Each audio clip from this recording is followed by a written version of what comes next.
சட்டப்பேரவையில் மானிய கோரிக்கை விவாதத்தில் பேசிய செங்கம் சட்டமன்ற உறுப்பினர் மூபேகிரி செங்கம் பகுதியில் அரசு கலை அறிவியல் கல்லூரி கட்டித்தர வேண்டும் என கோரிக்கை விடுத்துள்ளார். திருவண்ணாமலை மாவட்டத்திற்கு கேட்கப்பட்ட அத்தனை திட்டங்களையும் நிறைவேற்றி கொடுத்துள்ளதாக முதலமைச்சருக்கு நன்றி கூறிய மூபேகிரி செங்கம் சட்டமன்ற தொகுதியில் பள்ளி கட்டடம், மருத்துவமனை, சாலை மேம்பாடு உள்ளிட்ட அடிப்படை வசதிகளை மேம்படுத்தி தர வேண்டும் எனவும் கோரிக்கை விடுத்தார். செங்கம் சட்டமன்ற தொகுதி என்பது ஜவ்வாது மலை உச்சியிலே ஆரம்பிக்கிறது. பேரவை துணைத் தலைவருக்கு தெரியும்.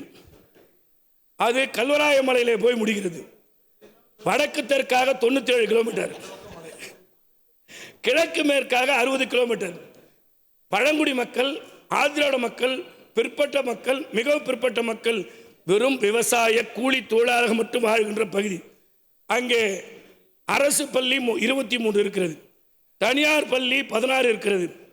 ஆண்டுதோறும் மாணவர்கள் 2687 பேரும், மாணவிகள் 2687 பேரும், ஆக மொத்தம் 5499 மாணவர்கள் இந்த ஆண்டு 12ஆம் வகுப்பு படித்துக் கொண்டிருக்கிறார்கள்.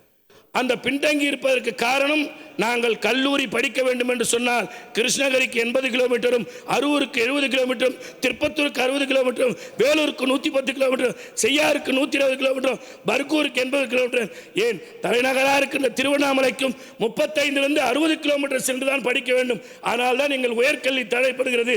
எனவே கருணை வெள்ளம் கொண்ட மாண்புமிகு முதலமைச்சர் அவர்கள் நான் இந்த 4 ஆண்டு காலத்தில் கேட்ட அத்தனை திட்டங்களையும் முதலமைச்சர் வழிகாட்டுதலோடு மாண்புமிகு அவை முன்னவர் எங்கள் மண்ணின் மைந்தர் அவர் உள்பட அனைத்து அமைச்சர்களும் என் தொகுதிக்கு கேட்டதெல்லாம் தந்திருக்கின்றார்கள். அதற்கு பாலமாக இருந்து பொதுப்பணித்துறை அமைச்சர் ஐயா அவர்கள் பெற்று தந்திருக்கிறார்கள். நீங்களும் சேர்ந்து எனக்கு இந்த கோரிக்கை நிறைவேற்றி இந்த நிதியாண்டிலேயே செங்கத்தில் அரசு கலை அறிவியல் கல்லூரி பெற்றுத்தர வேண்டும் என்று சொல்லி அனைவருக்கும் நன்றி கூறி என் உரையை நிறைவு செய்கிறேன். நன்றி, வணக்கம். தெரிந்து கொள்ள உடனே சப்ஸ்கிரைப் பண்ணுங்க.